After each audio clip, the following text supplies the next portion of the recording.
21 October 2023 শনিবার সপ্তমীর দিন আমরা ঠাকুর দেখতে বেরোই। ও, আমি আর ওর মেশো সারাদিন ঠাকুর দেখলাম একসাথে, আর কিছু রোমান্টিক মুহূর্ত কাটালাম। সত্যি বলতে ভালোবাসার মানুষটার হাত ধরে ঘুরতে একটা অন্যরকমই আনন্দ, যে অনুভূতিটা কাউকে বলে বোঝানো যায় না। তো আমরা ওই দিন অনেক আনন্দ করলাম এবং রাত 9টা নাগাদ বাড়ি ফিরলাম। বাড়ি ফেরার সময় ওকে ছাড়তেই ইচ্ছা করছিল না, মনে হচ্ছিল ওকে সারা জীবন এভাবেই নিজের কাছে ধরে রাখি। কিন্তু কী আর করার, সেই উপায় তো আর আমার নেই। তাই মন খারাপ করলে ওকে ছাড়তেই হলো। আমারও তো ওকে ছাড়তে ইচ্ছে করছিল না, মনে হচ্ছিল ওর হাত ধরে আরও কিছুক্ষণ থাকি, কিন্তু বাড়িতে তো ফিরতেই হবে। তাই সেই সময় ওকে বিদায় জানাতেই হলো। টাটা। টাটা, সাবধানে যাবে, আর বাড়ি পৌঁছে আমাকে ফোন করবে। তুমিও সাবধানে যাবে, ওকে?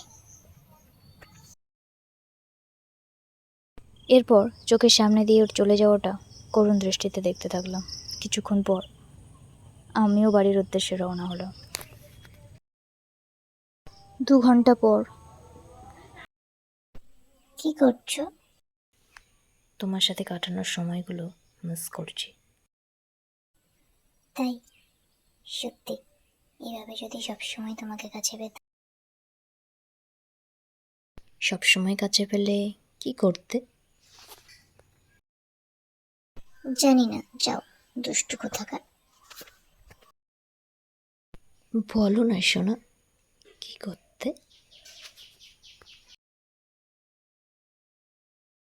অনেক আদর করতাম আমি আমার সোনাইটাকে। সত্যি? ও বউ, আমি তোমার কাছে যাব। আসবে তো, আমার পাগল। আমি এখনই যাব।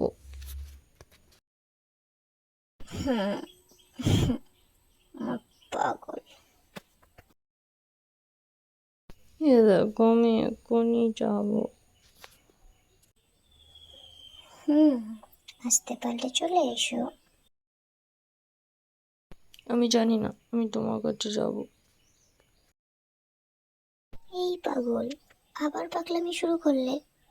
এখন তো অনেক রাত না, আমি তোমার কাছে যেতে পারবো আর না তুমি আমার কাছে আসতে পারবে। তাই এখন কেঁদো না আমার সোনায়। আমার খুব কষ্ট হচ্ছে, আমি আর থাকতে পারছি না। এই দেখো, তুমি আমাকে কবে নিয়ে যাবে?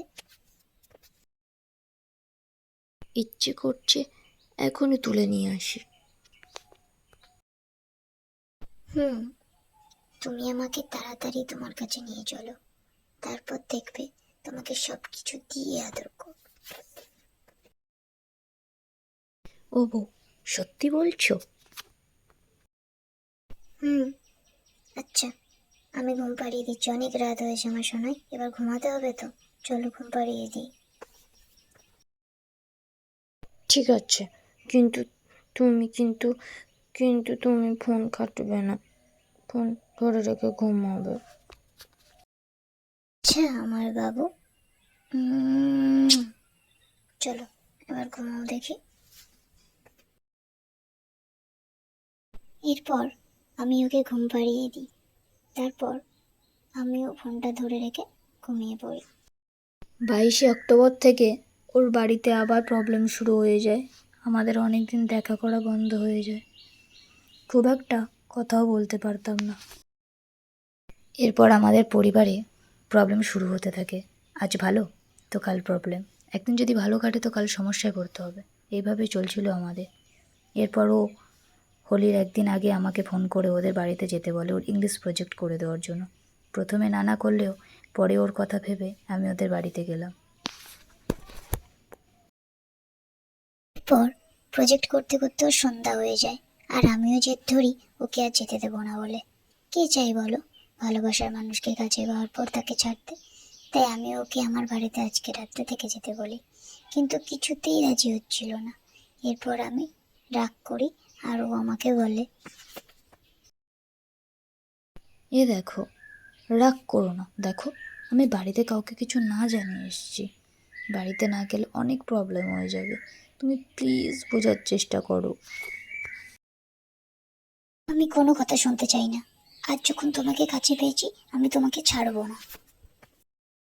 আমার সোনা, প্লিজ, আমি পরে এসে থাকবো। না না না, আমি কোনো কথা শুনতে চাই না। তুমি আজ থাকবে মানে আজই থাকবে। আমার সোনা, একটু বোঝার চেষ্টা করো। আচ্ছা ঠিক আছে, তুমি আমার সাথে চলো।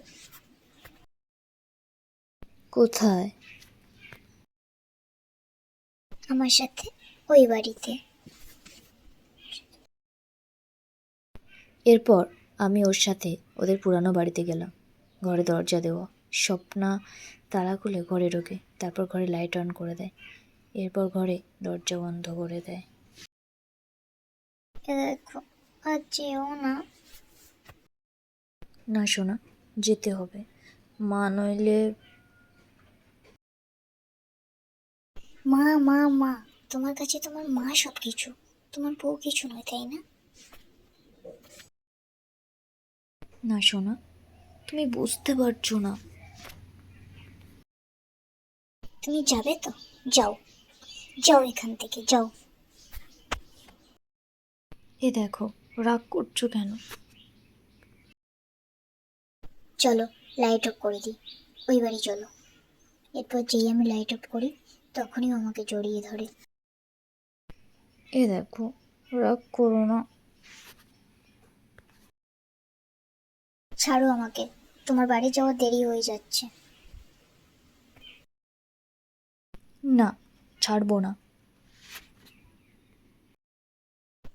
ছাড়ো বলছি। না, ছাড়বো না। এই বলে ও আমাকে ধাক্কা দিয়ে খাটের উপর শুইয়ে দেয়। তারপর আমার হাত দুটো চেপে ধরে আমাকে আদর করতে থাকে।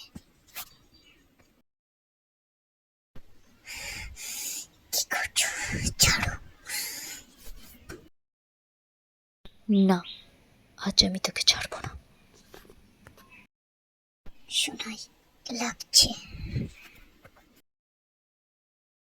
লাগুক। এরপর ওর ছোঁয়ায় আমার সারা শরীর শিহরিত হয়ে ওঠে। আমি ওকে খুব শক্ত করে আঁকড়ে ধরি, কেন জানি না আর নিজেকে কন্ট্রোল করতে পারছিলাম না। ও আমার মুখটা ওর মুখের মধ্যে ঢুকিয়ে আমাকে টিপ কিস করতে থাকে।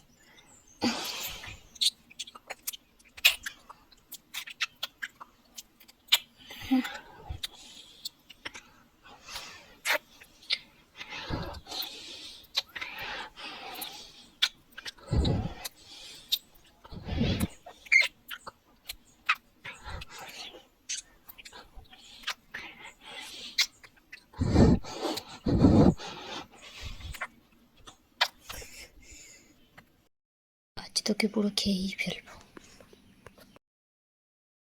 এসো নাই, আমার খুব লাগছে। লাগুক। তুই আমাকে বলিস না আমি আমার পরিবারকে সময় দিই, তোকে আদর করি না? এ দেখো, তুমি আজ থেকে যাও, নইলে আজ সত্যি তোমাকে ছাড়া থাকতে আমার খুব কষ্ট হবে। আমার কথা শেষ হতে না হতে আমার বোন এসে যায়। কি রে, বাড়ি চল, দিদা টিফিন করতে যাচ্ছে। চল। আজ দিদা হানিকে বাড়িতে যেতে বারণ করেছে। সত্যি? ঠিক হয়েছে। এরপর ওদের খুব জোরাজোরিতে থেকে যেতে হলো, কিন্তু আমার ভয় লাগছিল মাকে নিয়ে, কারণ মা এমনিতেই আমাকে সন্দেহ করছিল কদিন ধরে, আর তার উপর বাড়িতে কিছু না বলেই চলে এসেছি। এরপর আমি ওর মাকে ফোন করি, তখন ওর মা সবটা বুঝে গেছে আর ওর মা রেগে গেছে, কিন্তু তারপর দিদা ওর মার সাথে কথা বলে থাকার পারমিশন দেয় আর আমি অনেক খুশি হয়ে যাই। তো বন্ধুরা, এরপর হানি আর স্বপ্নের মধ্যে কি হতে চলেছে দেখতে হলে চোখ রাখতে হবে মিষ্টি স্বপ্নের পরের পার্টে। আর ভিডিওটি ভালো লাগলে প্লিজ একটা লাইক করে দেবেন এবং চ্যানেলটি সাবস্ক্রাইব করে দেবেন। ততক্ষণ সবাই ভালো থাকুন, সুস্থ থাকুন, দেখা হচ্ছে নেক্সট ভিডিওতে। ধন্যবাদ।